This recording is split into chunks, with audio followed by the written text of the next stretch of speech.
Buenas noches, bienvenidos nuevamente. Este video es para poder tratar el pasaje o lo que nosotros llamamos la relación mito y logos en la filosofía presocrática.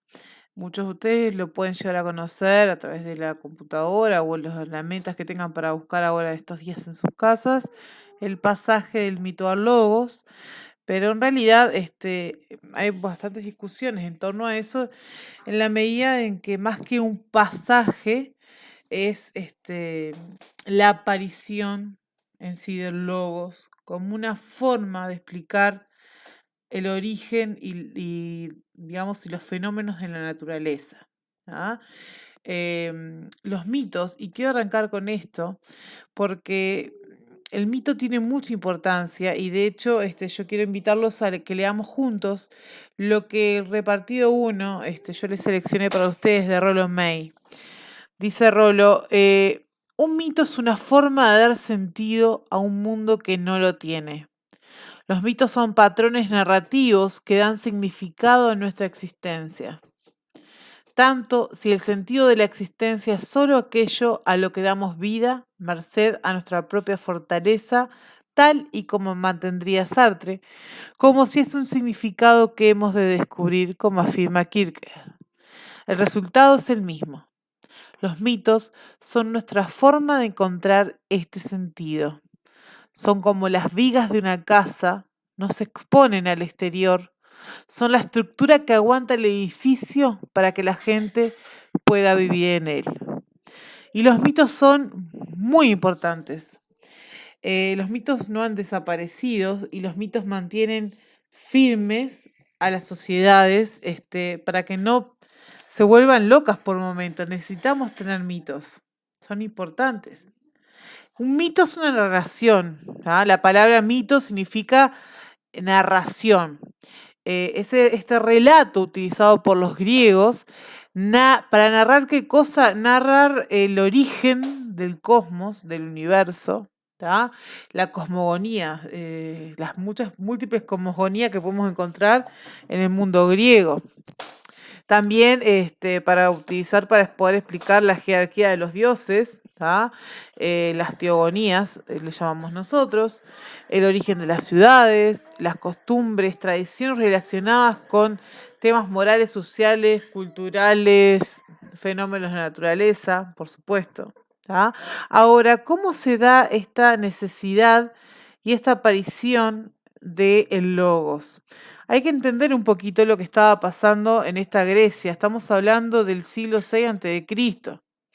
¿Sí? Se da como una situación en donde hay una necesidad, hay una influencia de saber. Ustedes recuerden que empiezan a tener mucha fuerza lo que son las polis griegas o las ciudades griegas. Las polis que son el modo de vida de los ciudadanos y ordenadas para su funcionamiento de un modo racional, ¿no? La fisis o la naturaleza para los griegos es fundamental y esta hasta el momento se explicaba desde fenómenos, desde relatos míticos, ¿no? Ahora, las normas de la polis, de las ciudades, para poder vivir en armonía y tener una organización, participación y demás, se va a explicar de una manera racional. Entonces, hay como una conexión entre los mitos y el logos, y es decir, el pensamiento racional, con que ambos intentan de alguna manera explicar que estos acontecimientos en la naturaleza, los fenómenos que observamos en la naturaleza, tienen una fuerza, un orden o algo que hace que sucedan. Los primeros filósofos, que llamamos filósofos presocráticos, no es porque sean solamente anteriores a Sócrates, ya lo discutíamos con un alumno el otro día, sino que es porque además tienen un foco en común, que es una preocupación acerca del cosmos. Ellos comparten la preocupación de cómo se origina el cosmos, o sea, cuál es el elemento fundamental que forma el cosmos, cuál es el arjé, el principio que hace que el cosmos sea tal cual es. Entonces, esta necesidad de explicar estos fenómenos desde un lugar racional y no mítico hace que haga como una apertura, como que haya un develamiento de una nueva forma, ¿tá? Una aletheia en el sentido de una nueva forma de entender y de poder explicar esos fenómenos. Y eso sucede gracias al logos. El logos es una palabra muy importante para los griegos y que significa razón, medida. Nosotros con Heráclito estamos trabajando que el logos puede ser ley universal, es un principio ordenador para Heráclito. Ahora, el logos viene a cumplir el rol de lo racional, la racionalidad. Y el mito, de alguna manera, nos conecta con lo fantástico, con la imaginación, con lo no explicable. Entonces, lo racional y lo no racional, lo mítico, lo fantástico, se entrecruzan, se entrecruzan y en Grecia va a tener mayor fuerza la racionalidad. ¿Con qué? Con el inicio de lo que nosotros conocemos como la filosofía. El inicio a nivel, digamos, de tiempo, ¿no? De cronología, porque podemos hablar de que la filosofía en realidad tiene un comienzo y un origen. Según Jaspers, si recuerdan, el comienzo tiene que ver con cuando empezamos a hablar de filosofía y el origen tiene que ver cuando empezamos a hacer filosofía, a vivenciarla.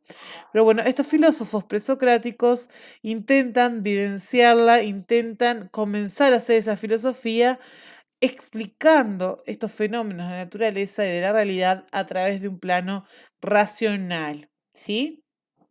Bien, para poder seguir un poquito más, simplemente explicarles que hay características propias de este pensamiento racional, que va a ser la ausencia de los dioses en las explicaciones del cosmos, del mundo. Y no es menor, porque ustedes pueden encontrar muchísimos relatos míticos y todos incluyen a dioses. Y esos dioses eran la base y fundamento para poder explicar esos fenómenos que se daban en la naturaleza. Entonces hay un distanciamiento, hay un corrimiento de la figura de los dioses para el advenimiento de lo que es la figura de la razón en sí misma, de la racionalidad, ¿verdad? Bueno, los espero la que viene, ya incluyendo a Heráclito. Que pasen bien.